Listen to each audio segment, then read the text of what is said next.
What's poppin', people? Welcome back to another video. Thank you guys so much for the support. If you're new to the channel, please hit that subscribe button, hit the notification bell, and also hit the like button if you guys have been enjoying the content. In today's video, we're gonna be talking about how to catch 15 times more bass any time of year, any location. I'm talking ponds, I'm talking rivers, I'm talking big lakes, I'm talking stock ponds, I'm talking pressured ponds. Any fishery, you're gonna be able to catch fish on these techniques. I'm excited to talk about this today because a lot of you guys have been asking about more tip videos, so I was like, you know what, we're gonna hop into one today. We're gonna be talking about a few different rigs and certain ways to fish them, and also color selections. I think that's very important. I know a lot of you guys are probably avid bass fishermen, but there's one thing I figured out about bass fishing, or fishing in general, is there's so much information to learn. Like, you could be one of the most experienced fishermen, Kevin Van Dam for instance, and listen to a random person's video and end up learning some tips just because they might fish differently than you do. So in today's video, we're gonna be talking about a few things that help me catch more fish that I can possibly share with you guys, and you can go out on the water and catch even more fish. So now we're gonna go ahead and rig up on my rod. This is actually a Mach Crush by Lew's. This is the older rod, this is the newer reel, the new and improved. You guys, this isn't on the market yet, but let me tell you, this is a bad freaking reel. And by bad, I mean really good. I love the color on it, it's just slick. We'll talk about that in another video. That's not the video to talk about it, but if you guys are wondering what pound line I have, this is 15-pound fluorocarbon. I use between 15 to 20 pound. Me personally, I'm not the biggest fan of 15 because I tend to break off a lot. I like using 17. I'm a big fan of 20 as well if I'm flipping heavy cover, but we'll talk about that in a minute. But I'm gonna get a standard EWG. This is actually a 4/0. These are stout wide gap hooks by 6 cents. If you guys wanted to get a discount, you can. I'll pop my code up on the screen. We'll be talking about some of their products in today's video as well. We're gonna go ahead and tie this up on this rod. And if you guys are wondering what type of knot I rig up, it's a basic uni knot. And if you guys want to learn how to tie this, I actually have a video on my channel. If you just go to YouTube and type in like Kicking Their Bass best fishing knot, you can go watch that video and learn how to tie this knot. But it is proven one of the strongest knots out there. Wet my line, cinch it tight, grab the pliers, cut my tag in. We're gonna be rigging up the first bait, and we're gonna be teaching you how to throw it. This is a very basic bait. Probably all you guys already know about this, but let me tell you, this is a bass fishing slayer right here. And it's very basic. Like I said, it's actually the Zoom Super Fluke. So let's talk about this, and let's talk about how to catch some more fish on it, because like I said, everybody fishes differently. We have some pearl white Zoom Super Flukes right here, and then we have some pearl white Super Flukes right here with the chartreuse tail. So let's talk about this for a minute. Depending on where you're fishing, dirty water, clear water, whatever it is, this is the rules that I live by. Cloudy conditions, clear water, I like to use a basic pearl white fluke. If it's sunny in clear water, they make a color called white ice. It's white on the bottom and it has translucent on the top, and it's got some glitters in it, and it's really sparkly. I like that in on a sunny day in clear water. They seem to eat that a lot better, but that's all in experimentation. When you go out on the water, you're gonna have to figure out what color they want, but cloudy conditions, I like pearl, and then on the sunny days, I like that white ice color. So now let's talk about dirty water, which is today I'm in the rivers. I fish a lot of rivers out here in the Savannah, Georgia area. I'm in South Georgia. There's a lot of dirty water. Now let me tell you, something I've found that's very good out here. A lot of you guys that live around here already know are gonna watch this and go out on the river and try it, but go try it, you'll catch some fish. So this is actually the pearl white fluke with chartreuse on the tail. Let me show you this. In dirty water, I've had a lot of luck with this one. As you guys can tell right there, basic pearl white fluke. And it's just the tail is dipped in chartreuse. Dirty water, this thing slays them, especially if you're in really muddy water. I just seem that I catch a little bit more fish on it. Like I said, you can go with the basic pearl. That's gonna work just, you know, probably just as good. But there's something in the back of my head that tells me they love this little chartreuse one. I just think I catch a lot of fish on it. I don't know if it's something mentally, but previously I've caught a ton of fish on the white and chartreuse and dirty water. That's something to keep in mind. So I'm actually just gonna take one of these pearl white flukes right here. Very basic. We're gonna take my 4/0 EWG. You can also rig this on a 3/0. These are just what I had. I'm very basic when it comes to fishing. So when you rig this thing up, you're gonna stick the hook. You got the fluke right here, you got the hook right here. You're gonna stick the head of the bait through the hook, just like that, okay? Now we're gonna break through the bottom, once it's rigged all the way up right there, just like that. Now we're gonna slide our bait up the hook, as you guys can tell. Once you get to the top, we're gonna rotate the bait where the top is on the top of the hook. We're gonna slide that bait all the way on top of that eyelid right there. Boom, just like that. So now you're free. So this is what you need to do right here to get your bait perfectly weedless.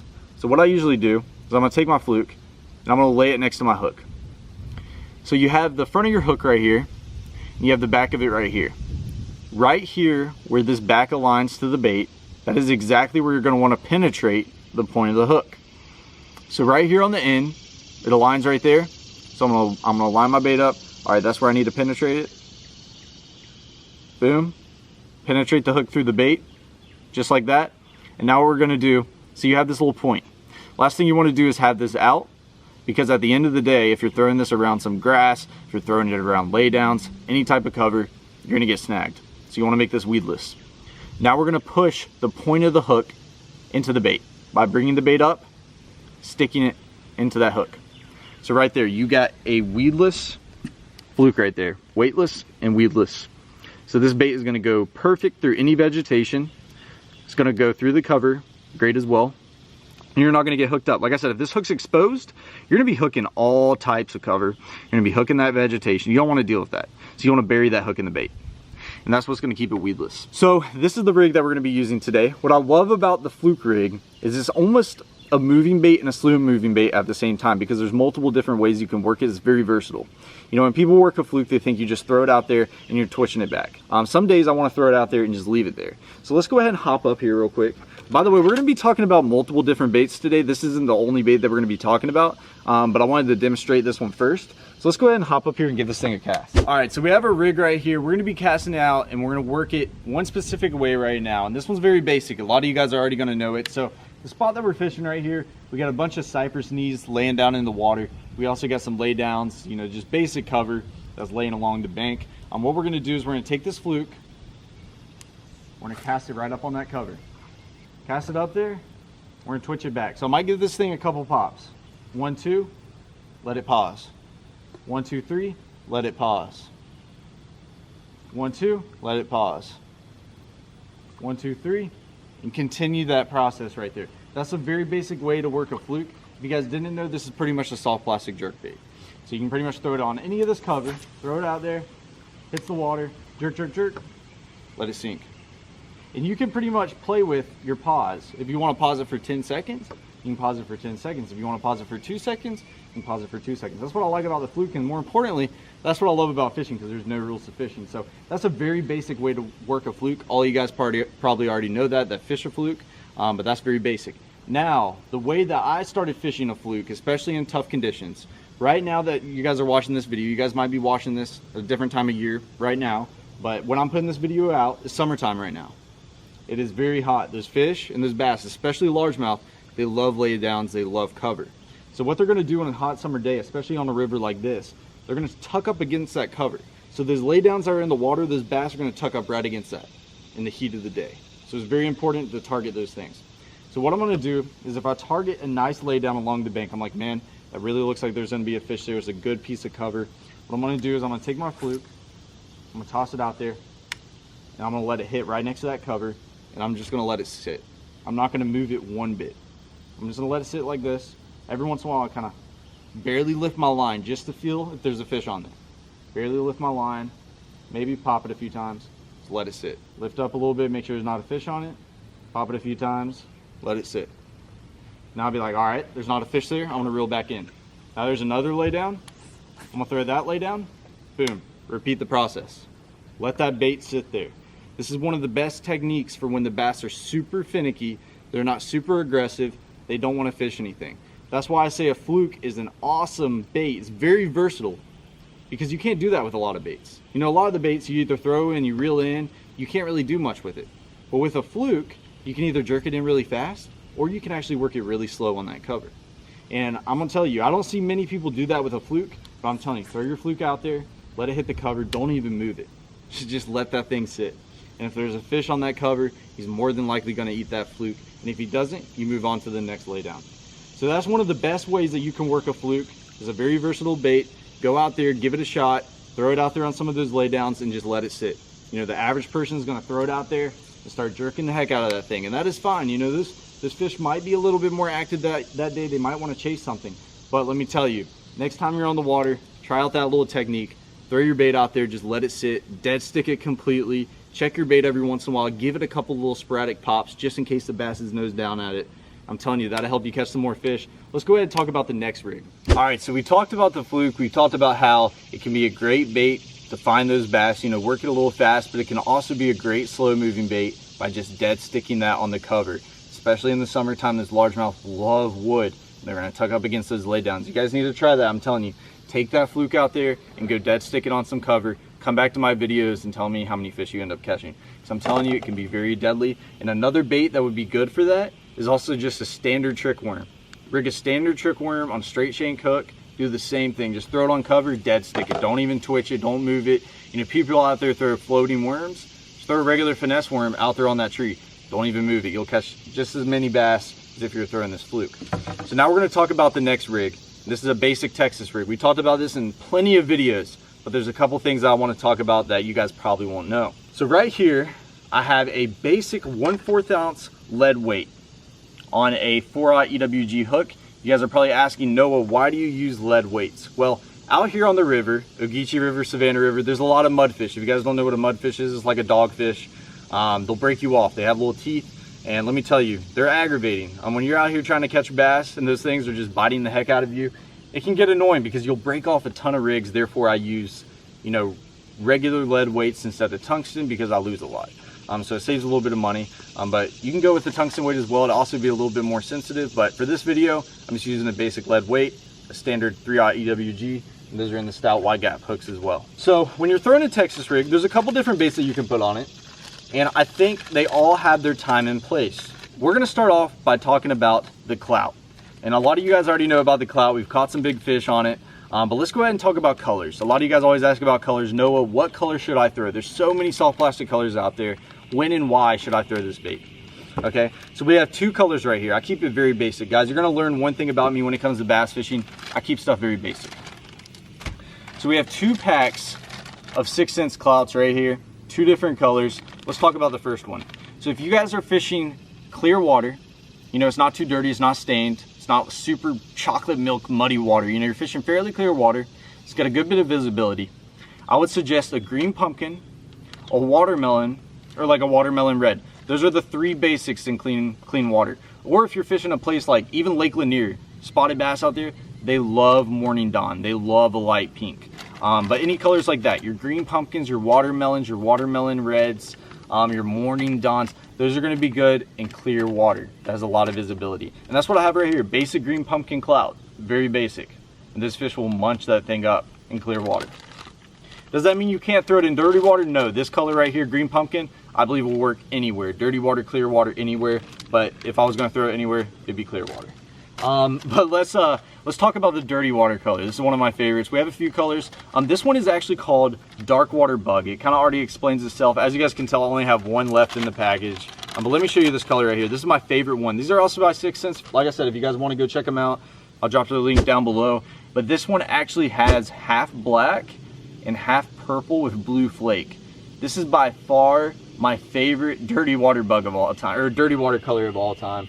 I've used it a ton on Texas rigs, and this one right here just catches them out here on the river. This dirty water bug is my favorite color. But what are some other baits for dirty and stained water? Some of the colors I like to live by, you know, June bug is a great color. Great color. I mean, when it comes down to it, if there's a clear water color that everyone knows about, is either watermelon red or it's green pumpkin. And if there's a dirty water color, it's either black and blue or June bug. Those are 2 of the basic dirty water colors.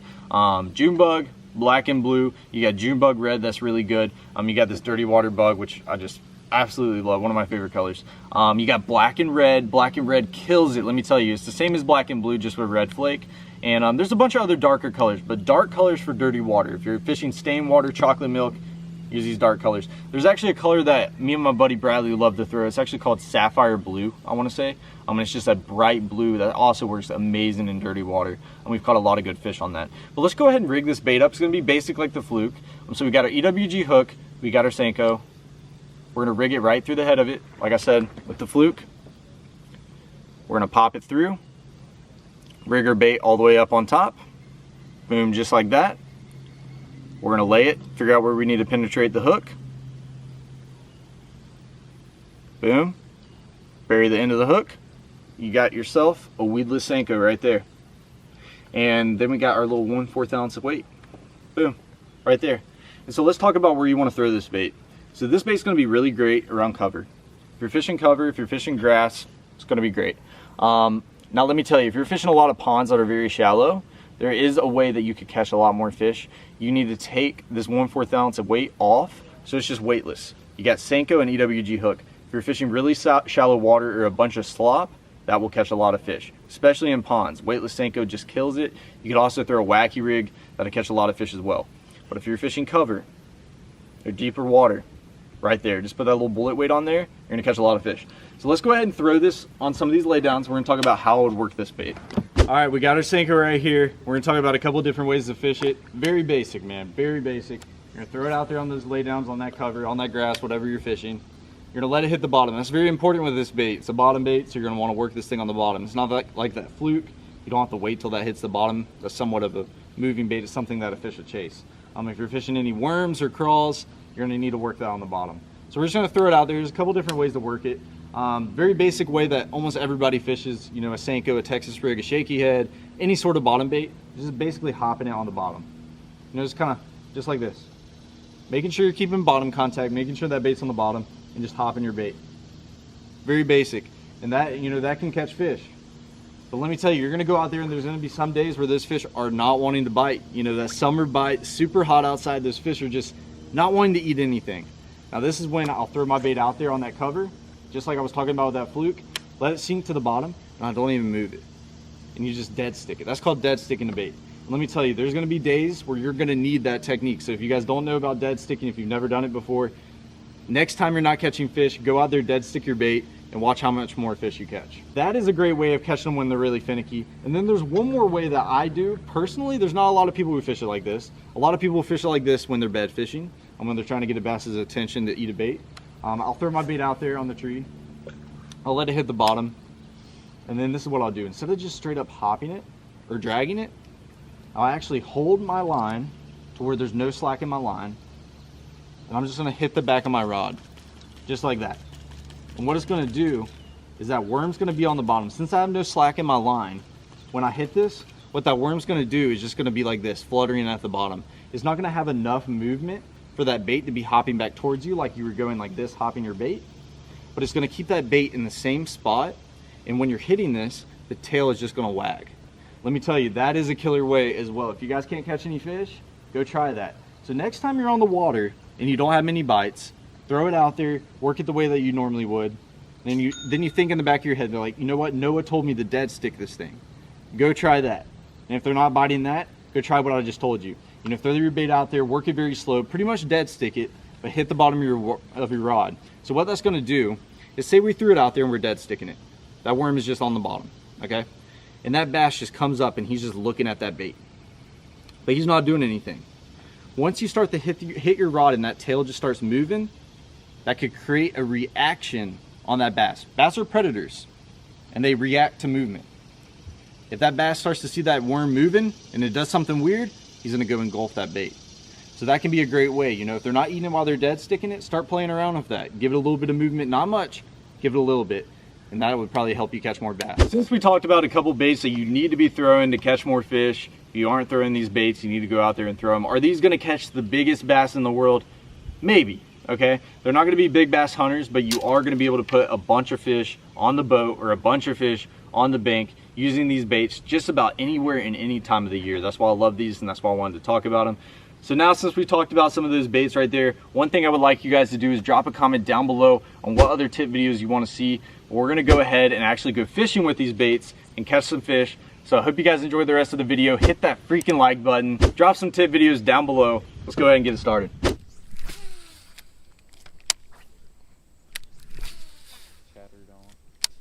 Hell yeah.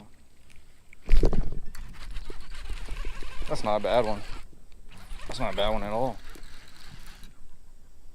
This is it might be. Whoa. What happened? I just lost one at the boat trying to mess with your behind. Mess with my behind? Bro, you just got my whole cheddar band. You could have double up, Bradley. Oh my god. That's a pretty fish though. Look at the colors on them out here. There we go, my first fish, boys and girls, on the fluke. working back in this little creek.